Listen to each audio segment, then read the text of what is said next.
Hello, this is Danny Raymond, the voice behind Ray's Guide. Recently, the Eradicator did a video on his 5 quality-of-life changes that he wanted in Star Citizen, and I realized that his list was entirely different than mine. So, in no way intending to disparage his list, here is my list of the quality-of-life features that I think are really needed for 4.0.x or 4.x. Now, this is, of course, presuming stability improvements have an even higher priority for Star Citizen 4.0. But since core systems and gameplay systems tend to be very different groups, I am presuming that these should be able to be worked on in parallel. Also, I am excluding nerfs, buffs, and other balance changes because these are constant efforts and not discrete features. And these are given in no order other than some of the earlier ones impact the later ones. First, a secure trade interface. This has been a standard feature of pretty much every MMO since Ultima Online, and frankly, apart from decorations, the design of them hasn't changed much since it is one of those designs that really don't need improving on. I would implement it as a simple expansion of the inventory system. You interact with another player, and one of the choices on the wheel is Trade. This opens up the usual inventory screen, except instead of the character in the middle, there are 2 windows labeled Mine and Theirs, just like UO, and a place to add money. You drag the items that you wish to exchange in and out of the center section, and then adjust the credits you want to send. Then when both sides click Accept, there is a 5-second backout period to reconsider in case the other one made last-minute changes. And then the exchange is made. Honestly, this is such a basic function of an MMO that it should have been in 3.0, and the fact that it is not still in the plans for 4.0 is, frankly, embarrassing. Second, the return of missions that can be done with just the base starter ship. There used to be a lot of things you can do just with your starter ship. Deliver parcels, handle time-sensitive packages, deliver small packages of drugs, deploy probes, investigate wrecks, retrieve black boxes. Most of these are not in 4.0. Honestly, this is so bad that this is the first time since I started playing Star Citizen that I would recommend that a new player not get into Star Citizen. Because unless you are just here for the FPS, then there is just too little to do with only a Mustang or an Aurora, and you will give up out of boredom before you will be able to earn enough in-game to buy a better ship. Third, the ability to auto-load and auto-unload anything to and from your ship. Commodities, mission cargo, non-mission cargo, salvage components, whatever. Now, how would I do this? Well, first, the destination selection would be removed from all trade consoles. You trade to and from the local inventory only. Then, at the ASOP terminal, for any ship that is in local storage and the cargo capacity is not 0, then the cargo capacity entry is an active button that you can click on. Doing so brings you to the equivalent of the inventory screen again, with what is in the ship on one side and what is on the station inventory the other. Then you just drag things from one side to the other to load or unload the ship. The quantity of SCU being exchanged sets the time and the cost. Which brings me to the fourth. And it's hard to know whether to describe this as a bug or a quality of life feature, but something has to be done about the freight elevators at Outpost. Because frankly, I have never been able to get them to work right, either on commodity training or cargo missions. I'm not sure if they are broken, in which case they need to be fixed, or I am using them wrong, in which case how to use them right should be more clear.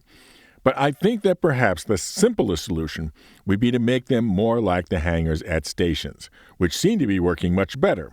In other words, there is a freight elevator per pad, and there is an ATC system where you get assigned to a pad, and then that freight elevator is yours.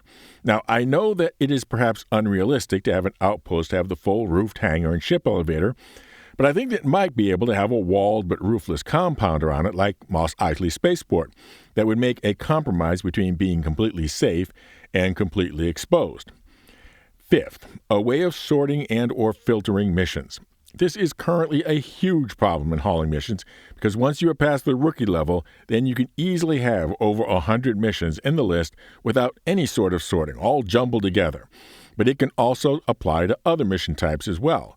For hauling, I would like it to filter just by master missions or just medium missions or just direct missions or just interplanetary missions or just missions paying over 100,000.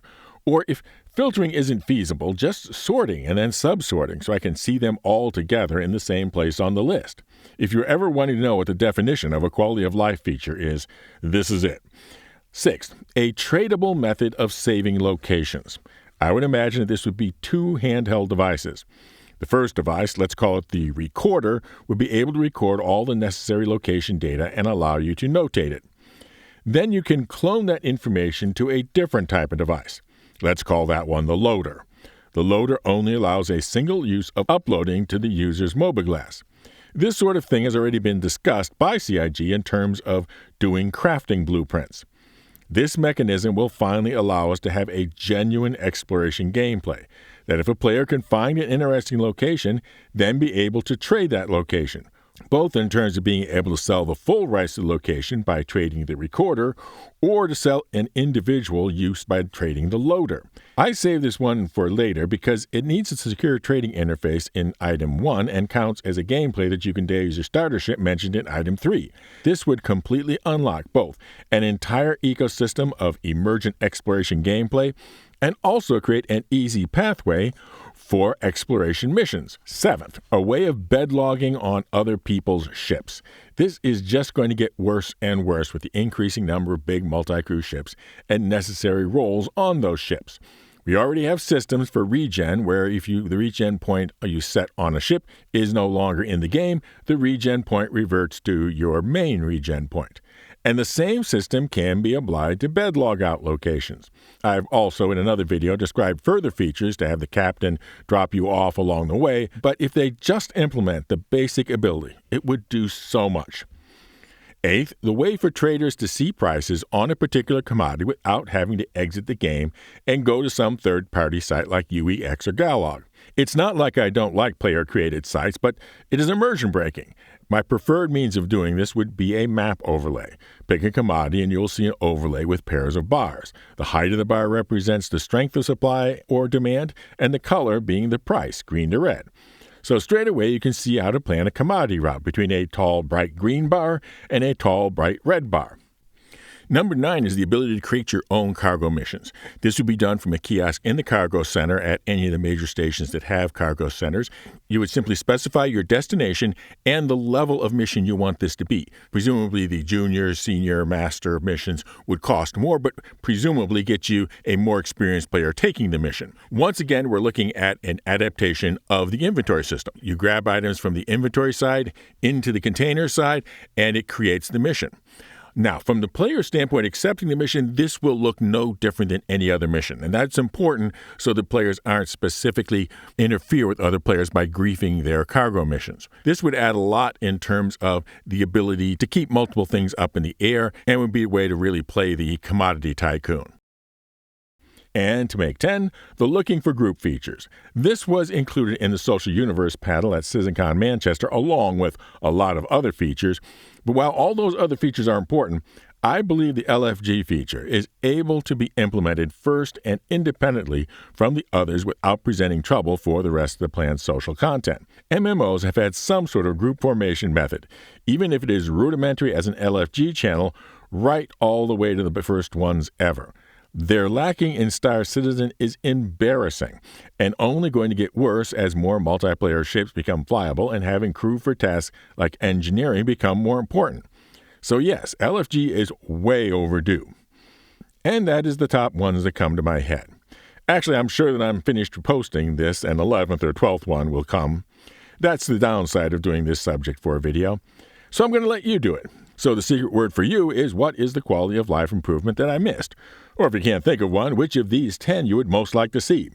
And note, bug fixes and stability improvements, although necessary, are not the same thing as quality of life features. Neither are buffs or nerfs and balance adjustments. Now for an update on my giveaways. First, we have our special giveaway for the captains of the dual VKB Gladiator joysticks. Moving along. And I have a special offer for channel members to earn a chance at a Mirage Guardian. And then we have the IAE Week giveaway. This year for the shiny stainless serious shipping ship, the Starlancer Max. And then the Grow the Channel ship giveaway at 20,000 subscribers for the winner's choice of either the marvelous multi-role multiplayer mining meta, the Arasta, or that brand new big box bargain bazaar, the Merchantman. One entry per video. Members, you're entered automatically. Everyone else, just subscribe and comment with the secret word, which I mentioned a few seconds ago. Fly safe, keep it real, and I'll see you in the verse. This is Daniel Raymond for Ray's Guide.